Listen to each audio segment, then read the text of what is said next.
like my bag. Run to the station. A little like the fairy tale of the Isle of Dogs that's really only lasted 20 years. Once upon a time, not so long ago, a young maiden of Wessex, born of the realm but descendant of Manx and Welsh great-grandparents, and carried all the hard-earned wisdoms intrinsically listenable but drowned out by momentary mercenary professionalism of parents that put ego before progeny. Their parents before them, they never had aspirations for their child higher than their own, but the one who generated the most jeopardy garnered the most love.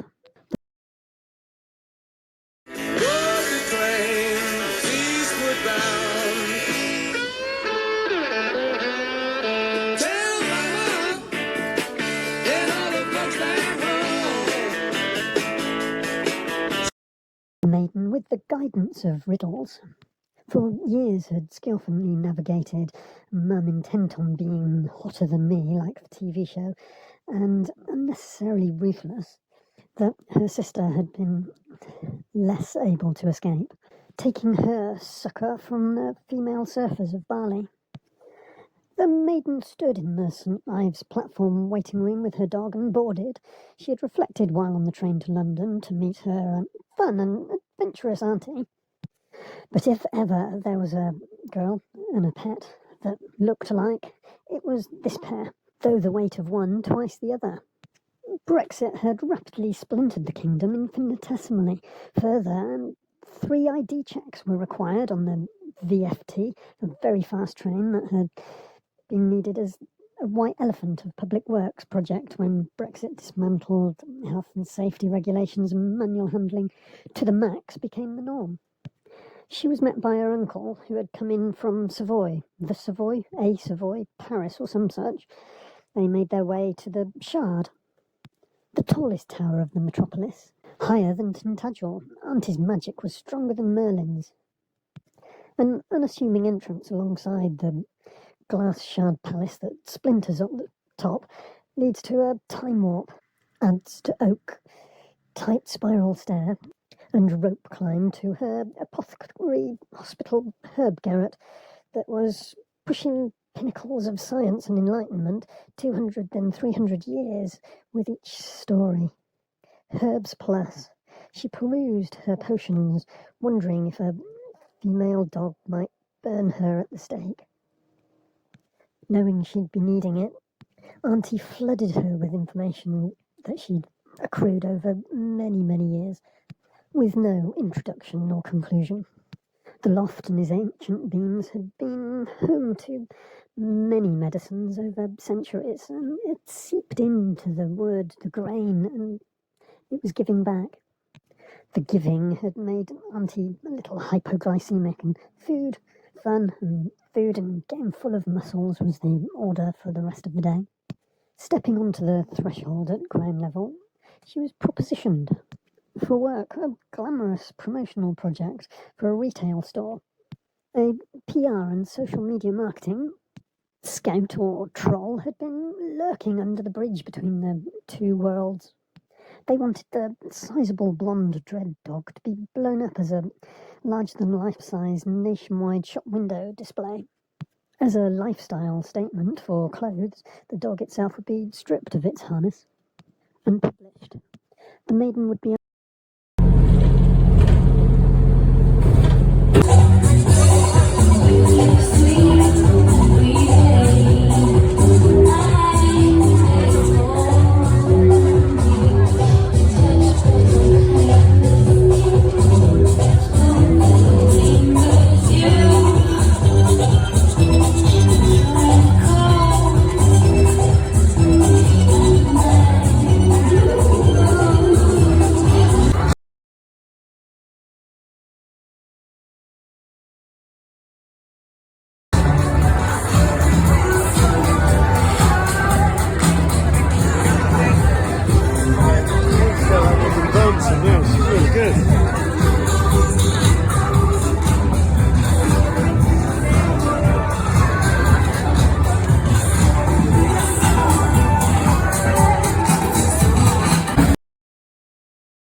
to live off her animal for quite some time, like tinker and trader or nomadic hunters and gatherers from even before a herb garret existed, when such female wisdoms were only passed from mother to daughter, if they had the gift.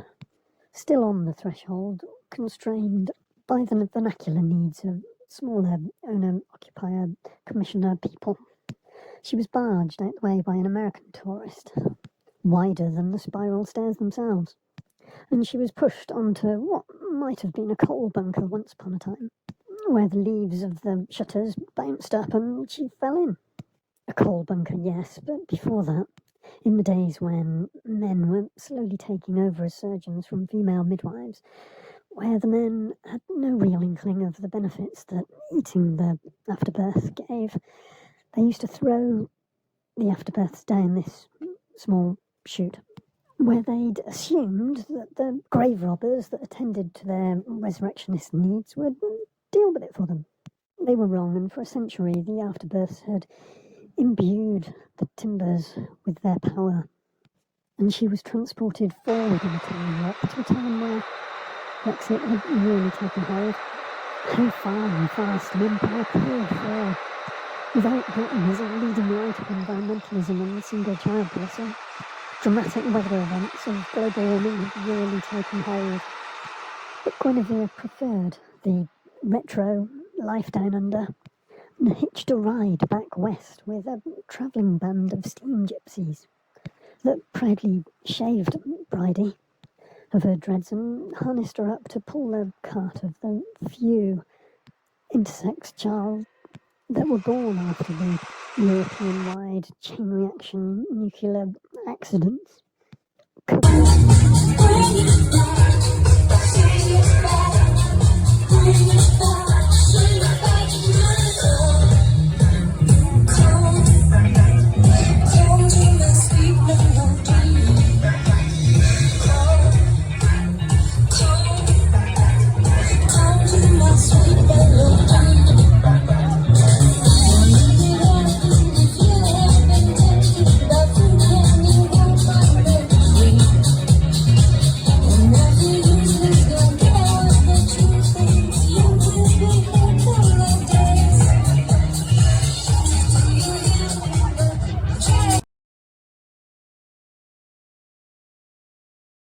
As a byproduct of conflict.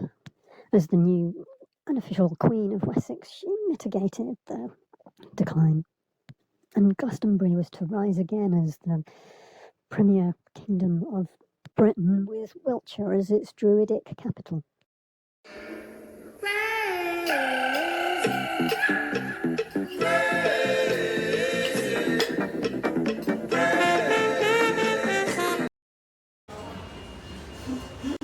You leaning on the...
James M. Barry, from Ireland, qualified in medicine at the University of Edinburgh at the age of 17, then walked the wards of Guy's and St Thomas Hospital, was examined and passed as a regimental surgeon by the Royal College of Surgeons of London.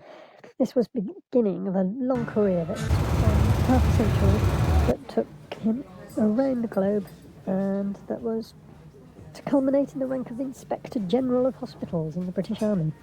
James M. Barry was one of the most influential medical officers of the 1800s, revolutionising ideas about hygiene, nutrition and surgery. Barry also performed the first successful caesarean, where mother and child lived, on one of his many colonial postings. Wherever he went, he improved the conditions for soldiers, civilians, women and people of colour, gaining many enemies in the process. He was uncompromising, and if anyone made any reference to his effeminate appearance, he challenged them to a duel. He died at the age of 76, having requested to be buried in the clothes that he had died in. Alas, this was not meant to be. His dying wishes were not respected, and this led to the discovery that James Miranda Barry had been born a woman.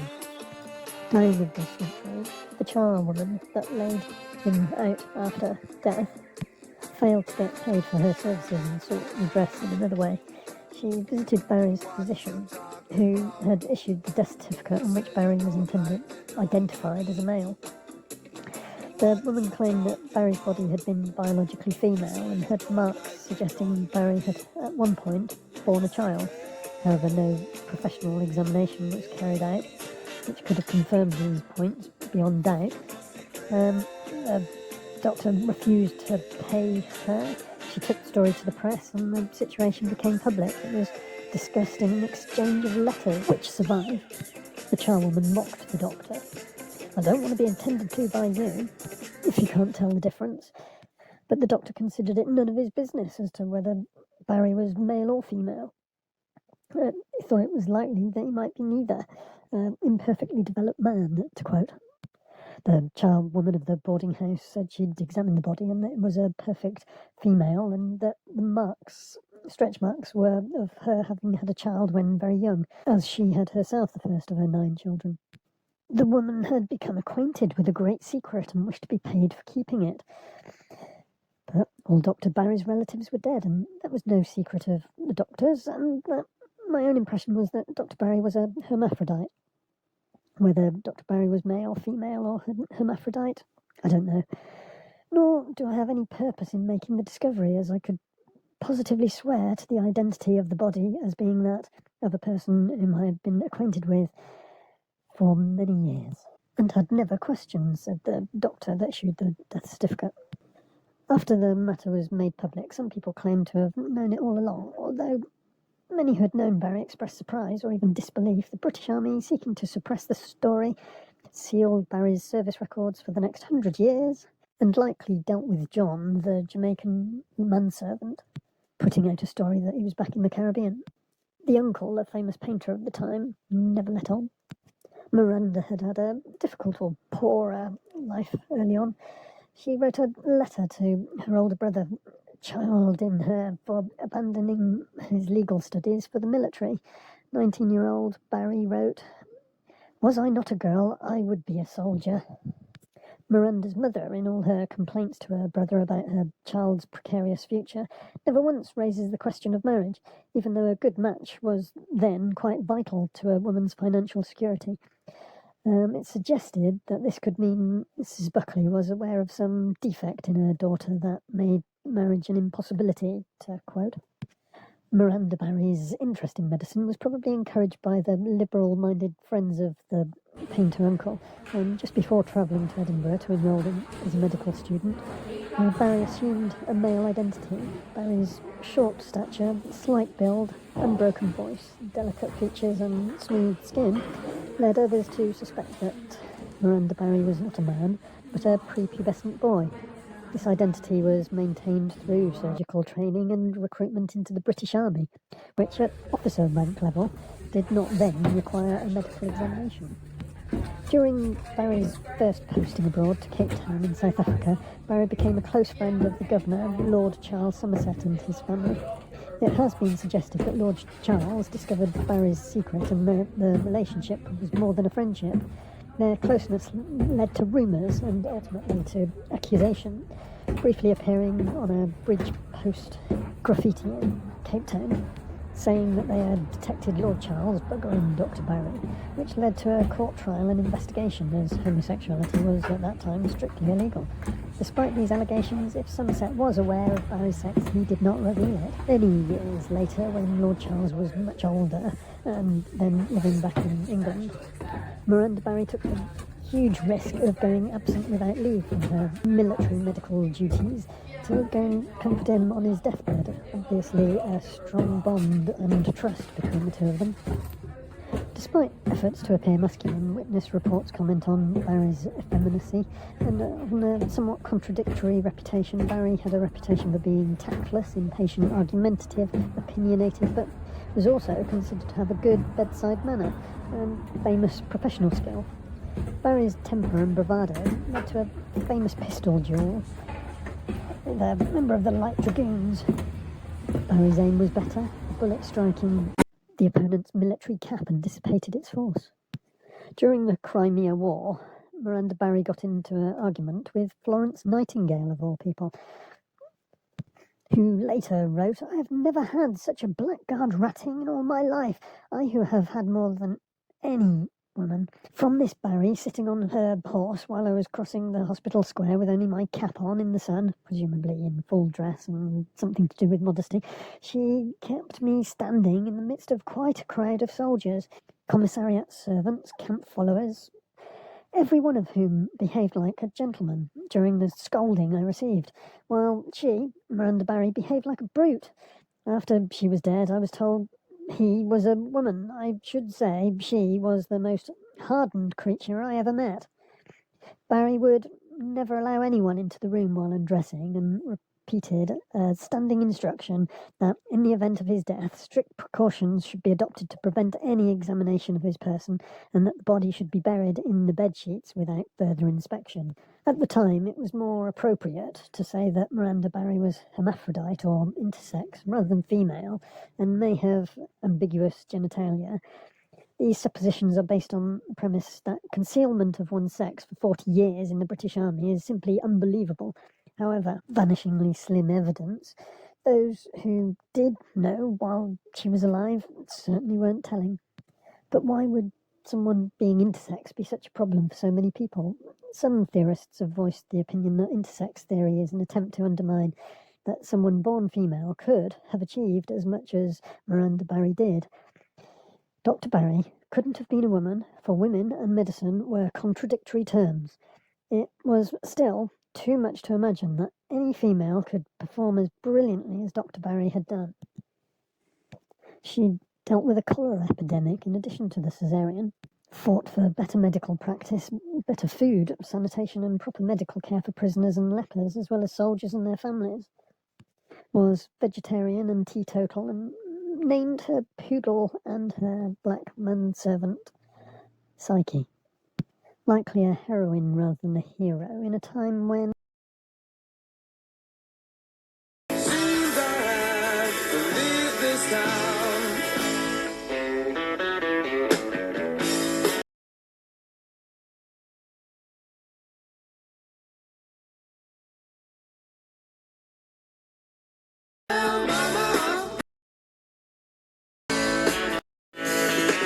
Nothing to do.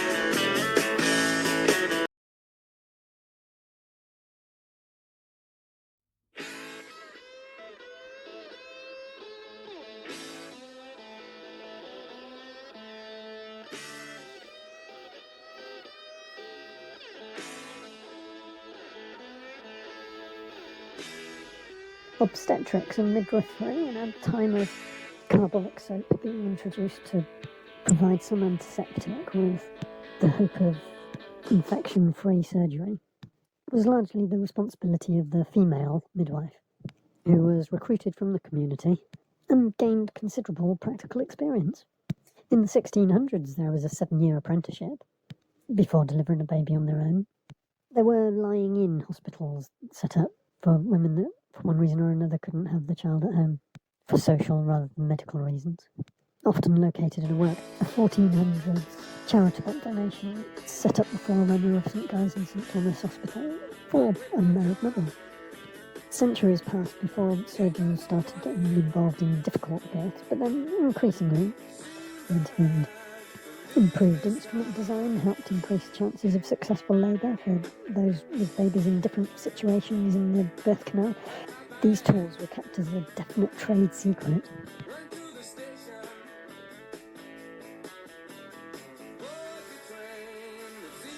For male midwives only for 100 years. A wriggler in the womb, born with some umbilical cord wrapped around its neck and blue in colour, was unlikely to survive. Herb Garrett bridged the time between witchcraft and enlightenment.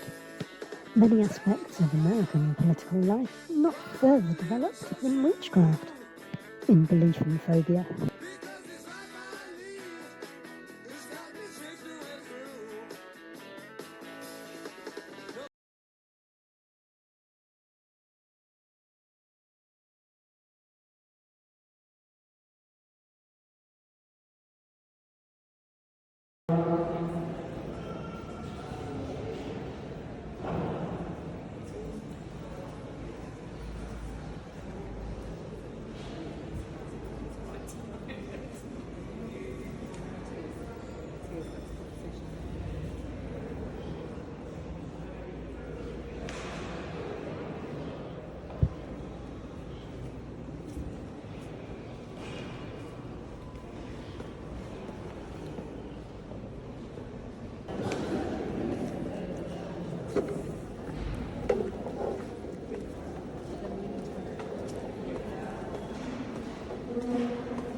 You're all so drunk on money and power inside your ivory tower, teaching us not to be smart,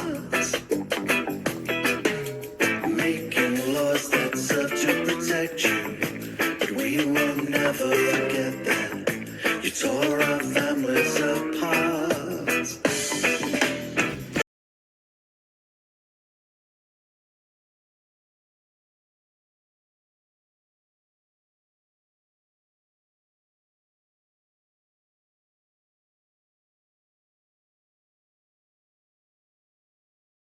And all that glitters isn't gold.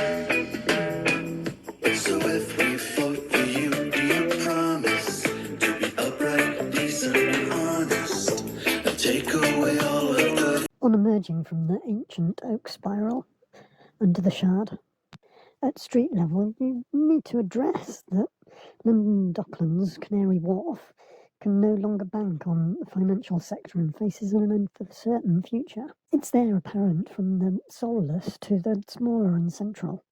The exodus of HSBC and others, and the victim of home working as companies relocate, with more like traditional hedge fund priorities of restaurants, location to clients, of Mayfair. After 2 decades of the Tower of Doom, bland corporate and COVID have killed Canary Wharf. Even law firms, and even with the developers trying to shake off sterile of glass and steel towers with public art trail, open-air movie screenings and music and theatre festivals, hybrid working is dwindling footfall.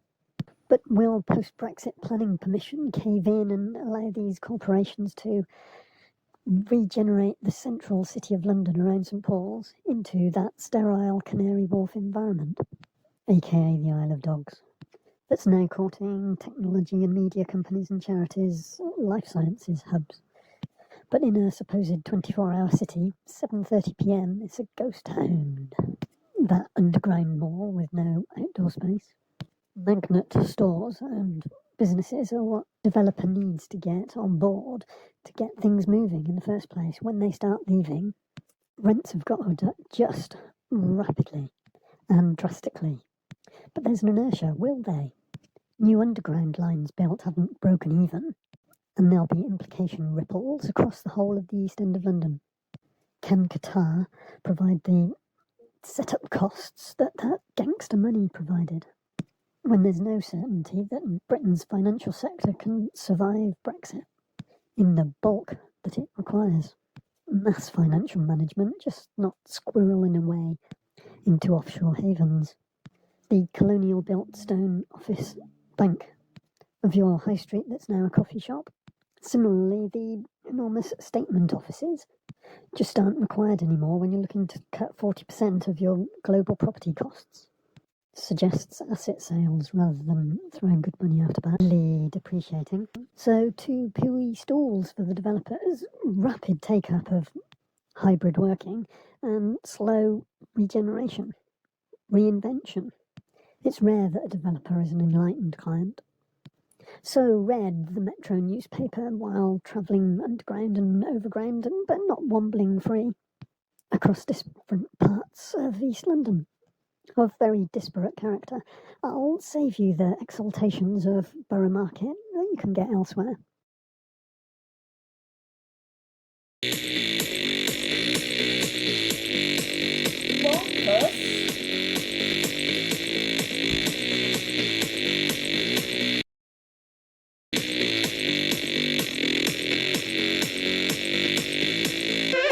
Every day is a daydream. Everything in my life ain't what it seems. I wake up just to go back to sleep. I act real shallow, but I'm in too deep.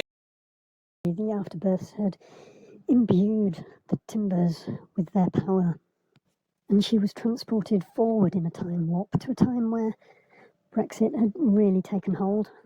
How far and fast an empire could fall without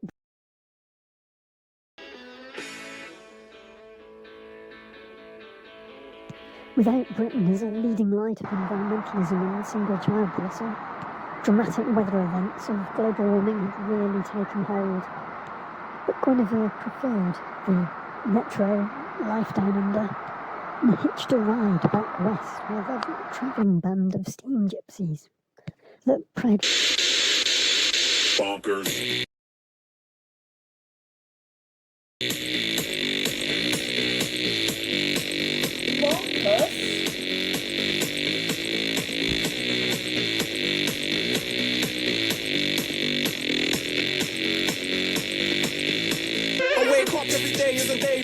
Everything in my life ain't what it seems. I wake up just to go back to sleep. I act real shallow, but I'm in too deep. And all I care about is sex and violence. And every baseline is my kind of silence. Everybody says that I gotta get a grip, but I let sanity give me the slip. Bonkers.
bonkers.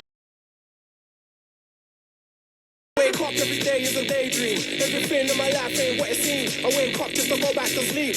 He shaved Bridie of her dreads and harnessed her up to pull the cart of the few insect charls that were born after the European-wide chain reaction nuclear accidents, covered up as instigated as a byproduct of conflict. As the new unofficial Queen of Wessex, she mitigated the decline, and Glastonbury was to rise again as the premier kingdom of Britain, with Wiltshire as its druidic capital.